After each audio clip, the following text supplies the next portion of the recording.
There's a version of them that never left. You know the one. Not the real person anymore, not the one who's out there living their own life, texting someone else, forgetting you exist for hours at a time.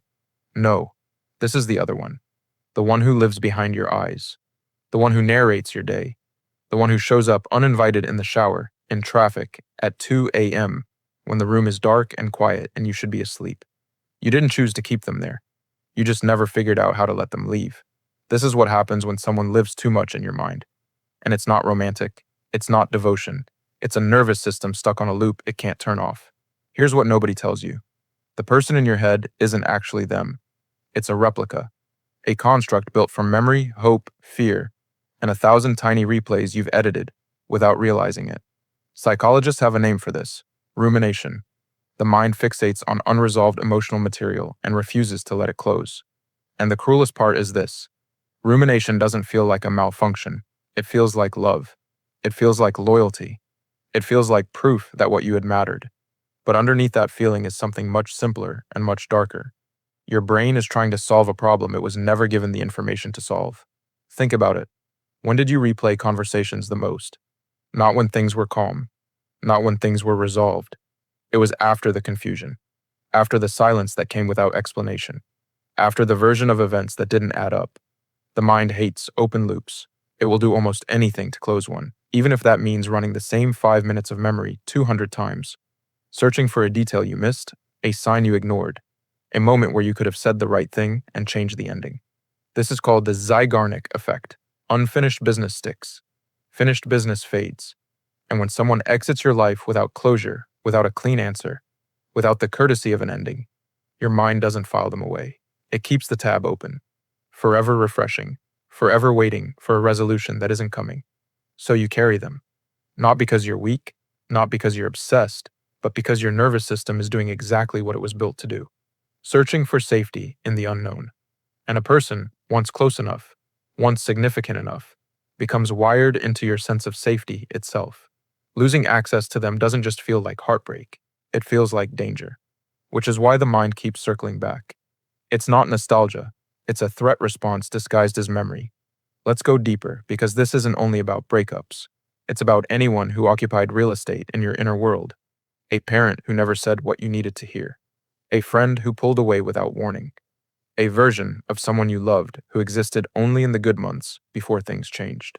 The mind doesn't just miss people, it misses unmet needs, and addresses that need up as a face, a voice, a specific person, because that's easier to process than the raw truth. I needed something I didn't get, and I don't know how to ask for it anymore.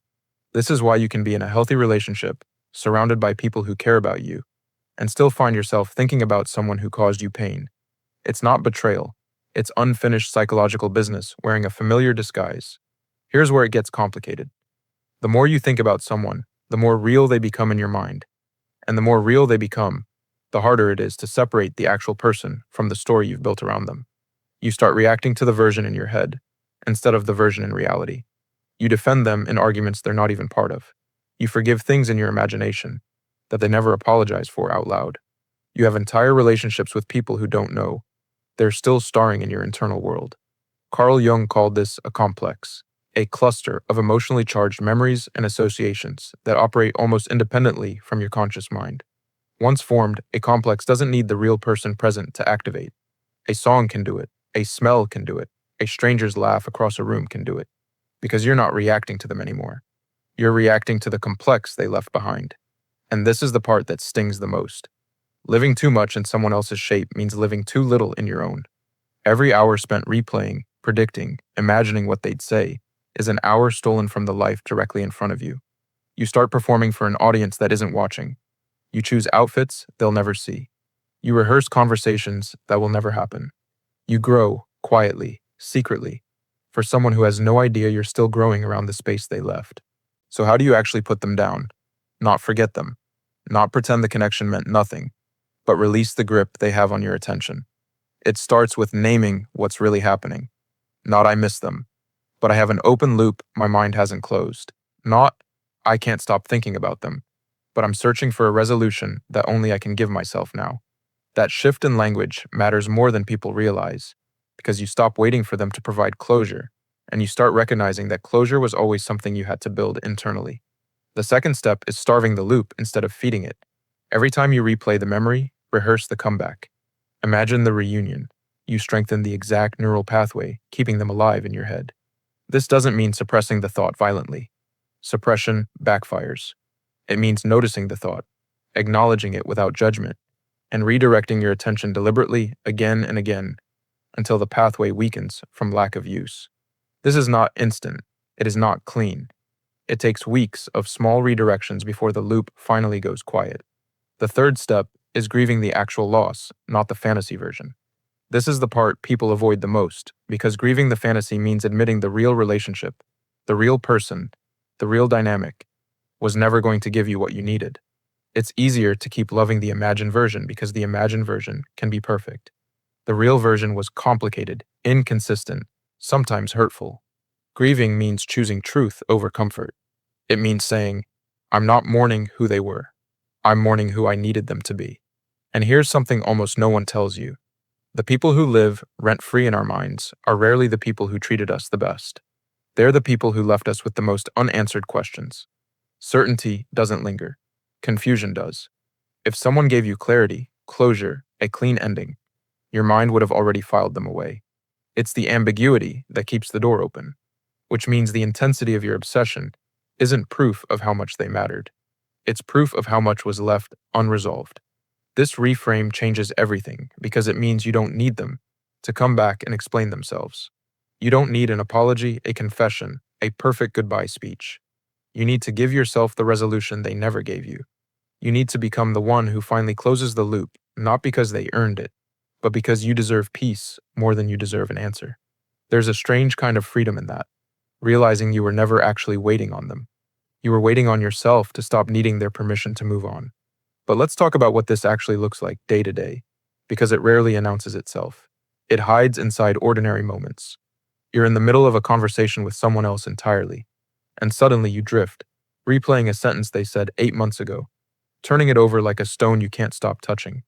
You're scrolling through your phone and your thumb hovers over their name before you even register what you're doing. You hear a certain song and your whole body reacts before your mind catches up, flooding you with a memory you didn't ask for. You might catch yourself narrating your life to them in your head, telling them about your day as if they're still listening, as if the connection never actually broke. You might rehearse arguments you'll never have, defending yourself to someone who isn't in the room, winning conversations that exist nowhere except inside you. You might find yourself comparing every new person to a version of them that was never entirely real to begin with, a highlight reel stitched together from the best 5% of who they actually were. None of this makes you pathetic. It makes you human, running on a nervous system that hasn't caught up to what your logical mind already knows. The body keeps score long after the mind has moved on, and until the nervous system feels safe again, it will keep sending you back to the last place it remembers feeling steady, even if that place was actually unstable the whole time. There's also a quieter layer underneath all of this, one most people never examine. Sometimes the person living in your head isn't really about them at all. Sometimes they become a stand-in for a part of yourself you've lost touch with, the version of you that felt most alive when you were around them, the version of you that laughed easier, dreamed bigger, felt less alone. When you miss them, you might actually be missing that version of yourself, the one who only seemed to exist in their presence. And if that's true, then no amount of them coming back could ever fix it, because what you're actually grieving isn't a person, it's access to yourself. This is why closure, from the outside, so rarely satisfies. People imagine that if the other person just explained themselves, apologized, gave a clean reason, the obsession would finally lift. But even when that conversation happens, even when the explanation arrives, the loop often keeps running anyway, because the real unfinished business was never between you and them. It was between you and the parts of yourself you handed over and never got back. So the deeper work isn't about them at all. It's about going back for yourself, rebuilding the version of you that existed before they became the center of gravity, rediscovering what made you laugh before they were the reason, remembering what your own voice sounds like when it isn't shaped around predicting theirs. Eventually, the mind grows quiet, not all at once, but slowly, the way a room gets darker as the sun goes down. You won't notice the exact moment they stop showing up in your thoughts. You'll just notice one day that they didn't. And in the space where they used to live, something else will move in. Your own voice, your own future, your own undivided attention finally, fully yours again. Because the goal was never to stop caring. The goal was to stop outsourcing your peace to someone who isn't even in the room.